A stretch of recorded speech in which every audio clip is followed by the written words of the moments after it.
ગીર સોમનાથ જિલ્લામાં દરિયાઈ સુરક્ષા અને નિયમોના ઉલ્લંઘન સામે પોલીસ તંત્ર એક્શન મોડમાં જોવા મળી રહ્યું છે.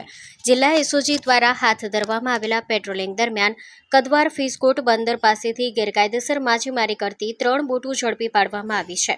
એસઓજી પોલીસને મળેલ ચોક્કસ બાતમીના આધારે કોસ્ટલ વિસ્તારમાં વોચ ગોઠવવામાં આવી હતી. આ દરમિયાન બોટ ચેકિંગ હાથ ધરાતા 3 બોટો એવી મળી આવી હતી જે સરકારના નિયમોનું સરેઆમ ઉલ્લંઘન કરી રહી હતી, જેમાં શકપીરની મહેરબાની, અલી મદદ, યા અલી બરકત જેવી બોટોનો સમાવેશ થાય છે. તપાસ દરમિયાન સામે આવ્યું કે આ બોટના માલિકો અને સંચાલકો પાસે કોઈ માન્ય લાયસન્સ કે રજિસ્ટ્રેશન ન હતું.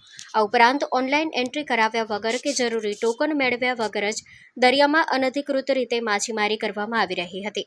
આ મામલે સોમનાથ મરીન પોલીસ સ્ટેશનમાં ગુજરાત મત્સ્યોદ્યોગ અધિનિયમ 2003 અને સુધારા 2020 મુજબ અલગ-અલગ ગુનાઓ રજીસ્ટર કરવામાં આવ્યા છે, જેમાં અસલમભાઈ જુમાભાઈ મોવાણા ઉંમર વર્ષ 27 રહેવાસી કદવાર, દિલસાદ હનુફભાઈ પટેલિયા ઉંમર વર્ષ 26 રહેવાસી કદવાર, ફિરોઝ જાફરભાઈ મોવાણ ઉંમર વર્ષ 40 રહેવાસી કદવારની અટકાયત કરી કાયદેસરની કાર્યવાહી હાથ ધરી છે.